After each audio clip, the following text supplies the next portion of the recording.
앞선 동영상에 이어서 제가 최근 자료를 찾아냈는데요. 그것은 뭐냐면 서울시 의원들이 다주택자가 많다. 이 문제를 제가 다뤘잖아요. 근데 자세한 상황을 보면은요. 대부분 더불어민주당이에요. 한 명만 빼고. 이 자료에 의하면 그러니까 주택이 3개 이상 가진 사람, 본인과 배우자 기준이랍니다. 근데 거기 그 소속 위원회를 보면은요, 도시계획위, 느낌이 오시죠? 30개나 주택이 있다고 그러고요. 보건복지위 24개 있다고 그러고요. 도시안전 건설하면 또 느낌이 오시죠? 그러고 이제 미통당에는 도시계획이 이석주라는 사람 마찬가지입니다. 그러니까 도시계획위에서 그 자료들을 다 갖고 있기 때문에 자기가 집을 쉽게 늘려서 재산 축적을 할 수 있었던 거죠. 그러니까 도대체 더불어민주당에 진짜 기대를 하는 사람들이 있다는 것이 저는 참 이상하다고 생각합니다. 근데 왜 이런 구도를 갈까? 이것을 어떻게 막을까? 이런 구조적인 문제를 좀 많이 생각을 해야 될 것 같아요. 왜냐하면 정권이 바뀐다 그래서 그것이 이 투명하고 공정한 사회로 간다.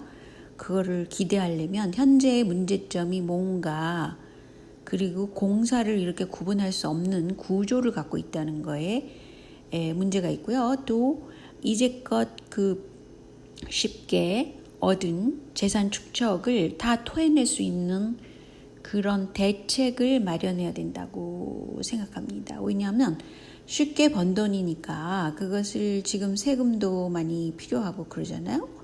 그래서 그것을 반드시 해야 된다고 생각합니다.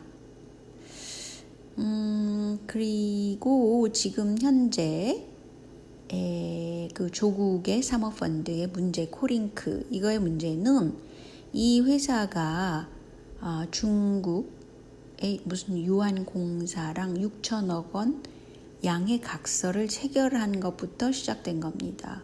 물론 조국 민정수석 때 임명된 무슨 오촌 조카 이상훈, 이 사람을 그냥 대리로 내세우고 일을 한 거니까 조국의 사모펀드의 핵심은 뭐냐면 중국과 양해각서를 시작했다는 거죠. 사람들이 이 부분에 대해서는 얘기 안 하고 마치 조국의 그 조카 문제로 지금 뭐든지 몰아가는데 그렇지 않다는 것. 그리고 또 한 가지 지금 뭐가 있냐면요.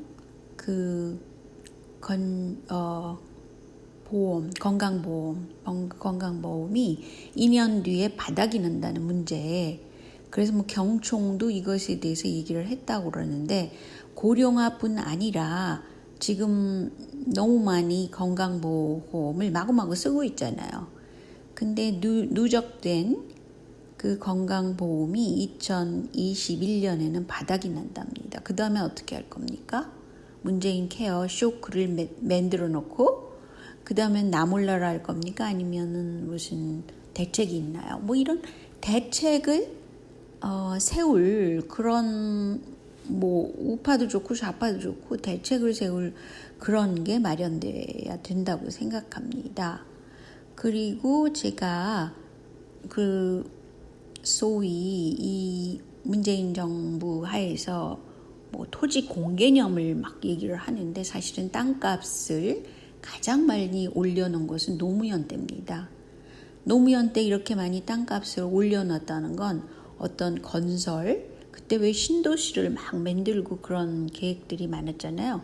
그것은 건설로 인해서 자동적으로 GMP인가 그것을 올리는 계산상 그럴 수 있다 그러네요. 그래서 일부러 그랬는지 아니면 진짜 신도시를 해가지고 스마트시티 세종시처럼 그렇게 만들려고 그랬는지 그건 잘 모르겠습니다.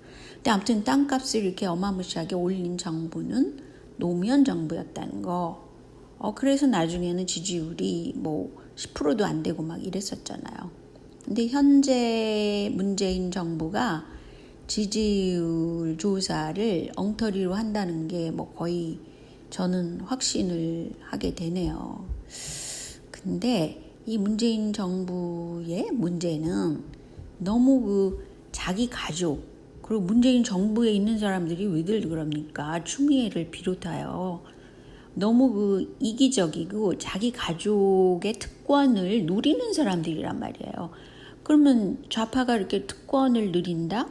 물론 중국에서도 그런다고 그러지만 그래도 좌파는 그러면 안 되지 않겠어요? 공익적인 것을 위해서 일하라고 그래도 지지하는 사람들이 있는데 그것을 이런 식으로 뭉개면 되겠습니까? 그러면 결국은 가짜 지지율 조사를 해서 겨우겨우 그것을 여론을 끌고 가는데 결국은 이게 뽀롱이 나겠죠. 근데 이제 중요한 것은 우파든 좌파든 이것을 해결할 대안책을 내세우는 그런 어떤 조직이 꼭 필요하다는 거죠. 그것은 뭐 한반도의 미래를 위해서도 중요하고 뭐 그런 거 아니겠어요? 우파 정부가 들었은들 뭐 어떻게 하겠어요?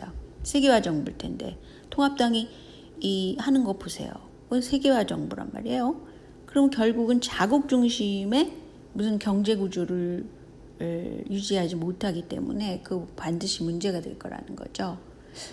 근데 이렇게 손이 자기 안으로 굽는다고 하지만 이러면 안 되죠. 그럼 뭐가 달라진 거 있습니까? 문재인 씨가 자기 딸 다혜를 태국으로 이민 보낼 때 남편 즉 문재인의 사위를 태국 현지에 취직시켜 줬습니다. 그 도움을 준 게 이스타항공이라고 그래요. 그랬는데 제주항공 사장이 이 망해가는 이스타항공을 합병하기로 했을 때 2020년 3월 자료입니다. 합병에는 2천억 정도의 자금이 필요한데 이것을 아주 저리로 대출해 주는 것으로 발상을 해서 정부가 도와주기로 했다는 거예요. 그런 걸 결정을 했다고 그래요. 그런데 현재 사태는 어떻게 돼 있느냐? 제주항공이 보니까 지금 이 코로나 바이러스 이 문제 때문에 항공사가 완전히 폭망하고 있기 때문에 자기가 되도록이면 뭐 이것을 경영해서 손을 떼겠다, 인수하지 않겠다 이런 쪽으로 간 거예요. 그거는 이제 자본의 손익관계를 계산해서 당연히 생각하겠죠. 이 뉴 노멀 시대에. 그런데 이제 여기서 왜냐하면 이스타항공이 너무 부채가 많은 거예요. 1천억 원대의 부채를 지고 막 그렇게 돼 있는 거예요. 그러니까 이스타항공은 완전히 자본 잠식이 되어 있으니까 오히려 부채를 떠안게 됐으니까 이거를 제주항공에서 손을 떼겠다 이렇게 했는데 정부가 딱 나타났는데 그게 바로 김현미 국토부 장관이라는 겁니다. 장관이라는 사람이 이런 사기업끼리의 문제를 이렇게 나서서 해결할 왜 하겠습니까? 여기에는 이상직 민주당 의원 이스타항공의 실소유주라 그러는데 이 사람을 민주당 의원으로 만들어준 것도 이상하죠. 그거는 문재인의 입김 아니면 될 리가 없죠. 그런데 이 김현미 국토부 장관이 이스타항공 이상직과 애경그룹 부회장이 만나서 어떻게 인수합병을 해라 이렇게 얘기를 했다는 거예요. 아니 정부가 지금 자연스러운 자본의 흐름에 대해서 방해를 하는 겁니까? 인수합병이 성사되면 제주항공은 또 폭망합니다. 지금 현재 항공사들이 미국도 그러고 완전히 폭망해요. 그래서 이것은 뭐 몇 년 정도 갈 겁니다. 이 파산 사태가. 그런데 이렇게 정부의 입김 오로지 자기 사위 일을 위해서 뭐 도움을 줬다고 이렇게 특혜를 줍니까? 아니 이거 특혜 정부 아니에요? 이 정도 되면? 그래서 저는 이게 진짜 큰 문제라고 생각합니다. 무슨 특혜를 이용하고 특혜를 주고 또 게다가 재정 문제를 일으키고 이런데 이 지난 조작선거는 강창일을 보면 알 수 있어요. 이 사람이 더불어민주당 제주 출신인데 이 사람의 텔레그램 한 그 페이지를 보면은요, 강창일이 얘기를 한 겁니다. 거사는 잘 마무리됐죠? 네, 완벽합니다. 그러면 다 다 없애버리라는 거예요. 지우라고. 텔레그램 방을 지우고 조심해서 행동하세요. 중국 정부와 관련 있다는 사실도 잊지 마시고요. 이게 뭡니까? 이거 완전 진짜 중국 정부가 이렇게 뿌리 깊게 내린 그 조작, 허구, 돈, 진짜 우리나라의 앞날이 위험한 겁니다. 그런데 이것에 대해서 해결 방법을 제가 제시를 하려고 하는데 시간이 될는지는 모르겠네요. 근데 지금 10월 서프라이즈를 미국에서 말하고 있다고 그래요. 그거는 존 볼튼이 지금은 이제 백악관을 떠난 상태고, 그러니까 북한과의 합의를 완전히 반대를 했잖아요. 왜냐하면 이 볼턴은 일본 측의 입김을 많이 받은 사람인데, 만약에 북한과 합의를 하게 되면 어떻게 하든지 일본은 한반도에 이미 약해지기를 원하는데 주변국으로서 이게 안 되겠죠. 그래서 지금 볼턴한테 그런 걸 이제 사주한 거라고 볼 수 있어요. 근데 볼턴이 이제 뭐라 그랬냐면, 트럼프 대통령이 깊은 공경에 처했다고 느낀다면 김정은과 다시 한번 회담을 해서 상황을 반전시킬 것이다 라고 얘기를 했다고 그래요. 그런데 말인즉슨 지금 현재 트럼프의 지지율이 굉장히 아래쪽으로 하강하고 있다고 그러고, 뭐 지금 미국 사태가 심상치 않잖아요, 코로나가. 그런데 빅터 차라는 사람이 뭐라 그랬냐면, 맞다, 볼턴이 지금 백악관에 없으니까 지금 10월 서프라이즈를 해서 어떤 조건부 합의를 할 것 같다는 얘기를 했는데, 그 방법을 보니까 북한이 영변 핵시설을 폐기하고 그 대신에 미국은 대북 제재 30%를 조건부로 해제한다, 이런 거래요.